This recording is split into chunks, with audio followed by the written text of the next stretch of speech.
Cierto que estuviste en Chile, porque justo en las 7:50 no estuviste el martes que estudias, sino el lunes porque te ibas a Chile. ¿Qué fuiste a hacer? ¿Como titular del INTI? Fui invitado por un alcalde de la comuna del Bosque, una comuna socialista que está a 15 kilómetros de Santiago, a un seminario con Ricardo Lagos para discutir el desarrollo local como motor del crecimiento de una comunidad. Fue realmente muy interesante, muy importante, y estuve un día y medio con ellos entendiendo qué es lo que está pasando hoy en Chile. ¿Y entendiste algo? Y entendí varias ¿Entendiste o ratificaste? Está hablando Enrique Mario Martínez, el titular del Instituto Nacional de Tecnología Industrial.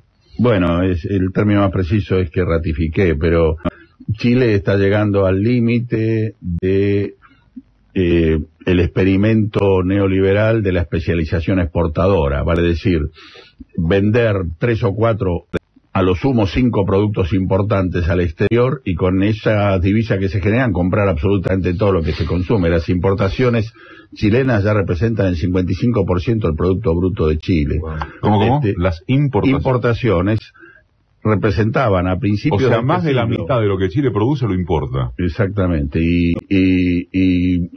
en realidad dependen de exportar cobre, exportar frutas, exportar algo de madera, y todo lo demás lo consumen de importado, digamos, desde las vestimentas hasta buena parte del resto de los alimentos, la vajilla, lo que sea, digamos. El sábado que viene vamos a hablar del tema y vamos a estar, entre otras cosas, munido, a propósito de lo que decís, del libro que siempre recomienda Pedro, que ¿cuál es?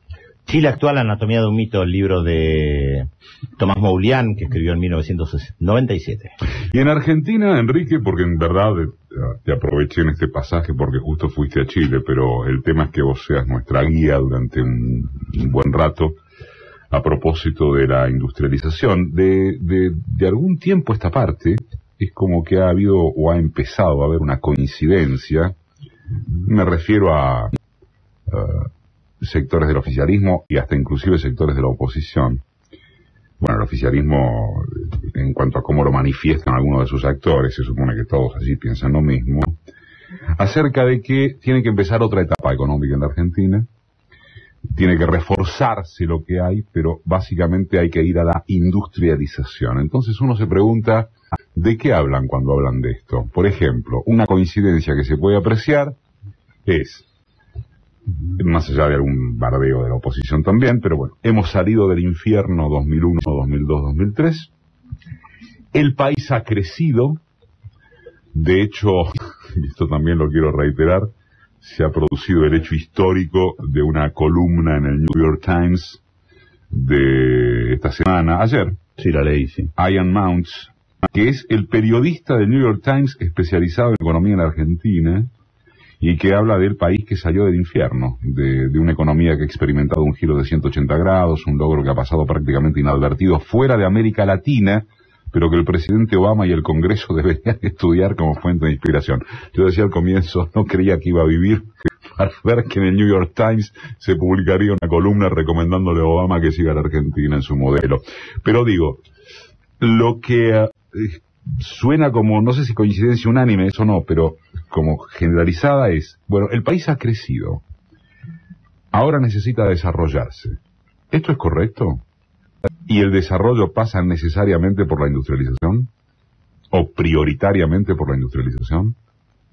Diría que hasta allí coincido y es correcto plenamente. Lo que me parece que es necesario, a partir de esa afirmación, discutir en profundidad qué quiere decir de industrialización, porque hay varias maneras de industrializarse. Industrializar no es solo poner en la caja final para el consumidor más bienes que lo que antes poníamos.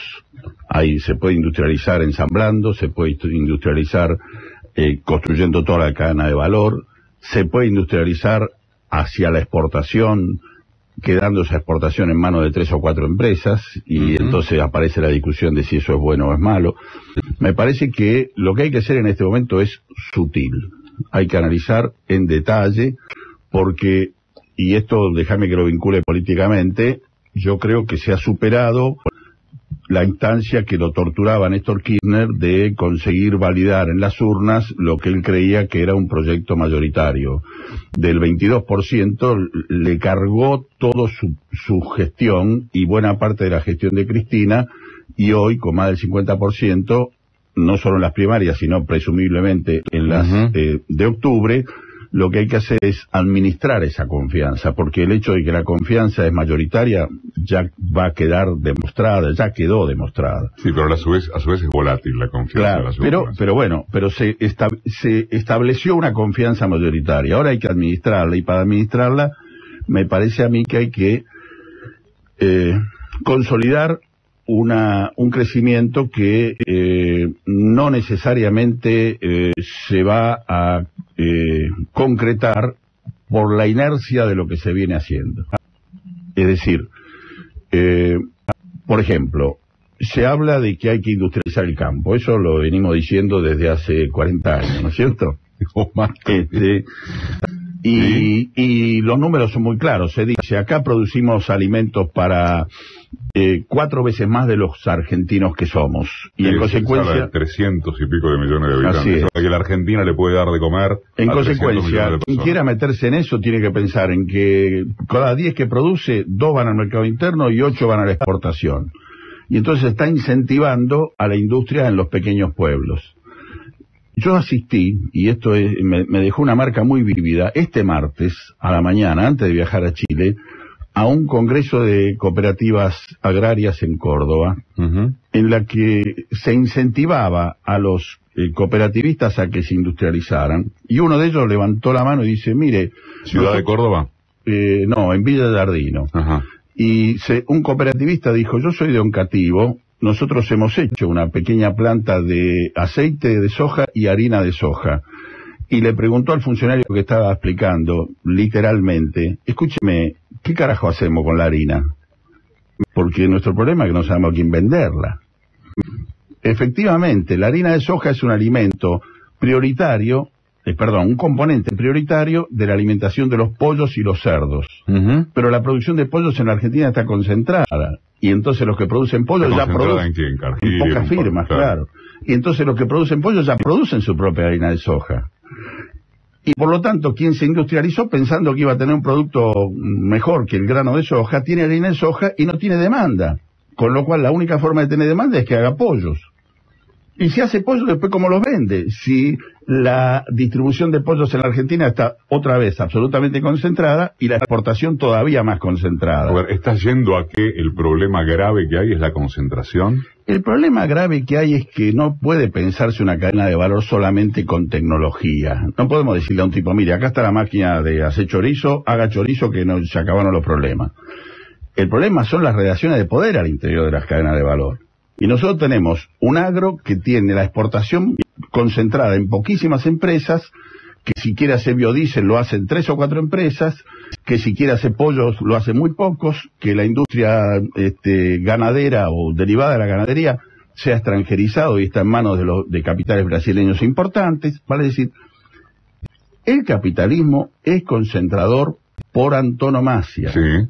E ignorar el efecto de la concentración en una economía es un error muy serio. El gobierno, más allá de las circunstancias que le tocó atravesar, sobre todo en lo que se refiere a el lugar desde el que arrancó, ha hecho mucho, poco o nada para que esto deje de ser así, o no podía hacer nada precisamente por la situación que encontró. El gobierno ha hecho cosas muy importantes para defender las industrias orientadas al mercado interno que más allá de su propiedad, que están en manos de pymes, digamos.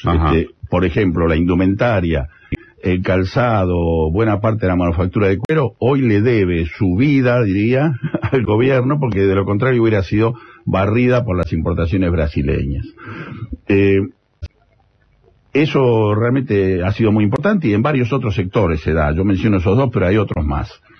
Ahora, en cuanto a la evolución de aquello con lo que incursionamos en el comercio exterior, hasta ahora a mi juicio no ha llegado el momento de hacerlo o no se ha hecho, pero lo concreto es que aparece en esta necesidad de estudiar a fondo la industrialización del futuro si queremos incorporar más actores, y sobre todo actores rurales pequeños, pensar dos veces si vamos a incorporar esos actores en una situación de subordinación respecto de los grandes, tan importante que le ponemos como fantasía que tienen que vender copos de maíz en el mercado europeo, pero ellos nunca lo van a vender, lo va a vender Cargill. Y ellos, en todo caso, si hacen la planta de copo de maíz, el copo lo van a vender al precio que Cargill le fije. Van a ser menos instrumentos de la corporación multinacional que se inserta en el comercio exterior. Esa dificultad es una dificultad no menor. El titular del INTI está en Marca Radio como tantas veces, Enrique Mario Martínez. Ayúdame a entender cómo leer cifras que uno consume sin mayor pensamiento crítico, tal vez. Entre otras cosas, porque no es un especialista, porque no es su área, porque son números y son áridos. Pero vamos a suponer. Datos de la industria argentina.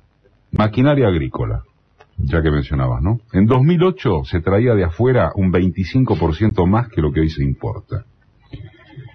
El 80% de las heladeras que se venden en Argentina hoy se fabrican en el país, mientras que en 2003 solo se fabricaba en la Argentina el 30% de las heladeras.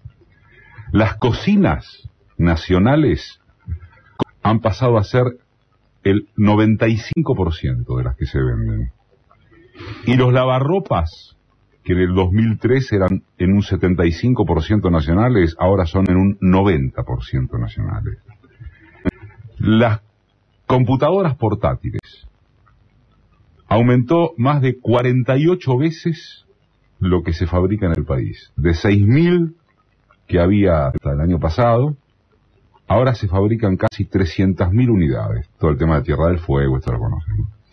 Bueno, uno lee esto y dice, es necesariamente bueno, pero, y cuando lo charlábamos el sábado pasado a partir de algunos mensajes de oyentes, también había gente que decía, ojo, diferencien lo que es ensamblado, lo que es creatividad propia. ¿Cómo se leen estos datos que te dan la idea, no de que estamos en el mejor de los mundos, pero sí de que inevitablemente se avanza? Efectivamente se está avanzando. Ahora diferenciemos entre esa información. Por eso, ¿cómo se lee? La máquina agrícola es una industria tradicional de la Argentina que estaba muy hackeada por la industria brasileña. Lo que se hizo fue establecer algunas barreras para que los brasileños pudieran vender menos e incentivar a algunos brasileños a que vinieran a industrializar aquí también. De cualquier manera, el gran crecimiento de la maquinaria agrícola argentina se deriva de los convenios gobierno a gobierno. Del convenio con Venezuela le dio un empujón a la maquinaria agrícola importantísima. ¿Con Venezuela? Nunca había exportado la mayoría de las empresas que exportaron a Venezuela, y detrás de eso el INTA las llevó a Azerbaiyán y las llevó a Ucrania, y bueno, la industria de la maquinaria agrícola, de la mano de los convenios binacionales, se ha expandido de una manera enorme, que exige ahora mantener esa dinámica, porque las empresas aumentaron su producción y por lo tanto ahora hay que seguir sumando países en ese rosario. Esa es mi lógica, digamos. O sea, no están en condiciones de exportar libremente con la valijita e ir a Ecuador o a cualquier otro lugar y vender solos. Me parece que ahí se demuestra la importancia del papel del Estado como agente dinamizador de un sector. ¿Y qué pasa con las heladeras, las cocinas, los lavarropas, las computadoras? No sé si es lo mismo. No es lo mismo. En aquello en que había fabricación nacional, como eran las heladeras y los lavarropas, eso tiene que ver con la misma política que mencionábamos antes sobre la indumentaria o el calzado. Se pusieron licencias no automáticas, se trabó la importación, sobre todo la importación brasileña y la importación china, y se expandió la producción nacional, más algo que también sucedió en la década del 60, que es que si había obstáculos para importar, alguien venía y se compraba una empresa nacional y la expandía. Es decir, por ejemplo, GAFA, que es una empresa de heladeras, acaba de ser comprada por Electrolux, que hace algunos años se había ido al Brasil. Electrolux vuelve a la Argentina. Electrolux, aclaremos, es una empresa sueca que es la mayor del mundo en materia de electrodomésticos, está en numerosos países, y ha comprado cualquier cantidad de marcas que en realidad no parecen Electrolux, pero son Electrolux. Bueno, vuelve a la Argentina porque no se puede importar entonces vuelve a fabricar. Bueno, y por ejemplo, en la semana se conoció que Lacoste va a exportar a Brasil desde San Juan, la marca de ropa.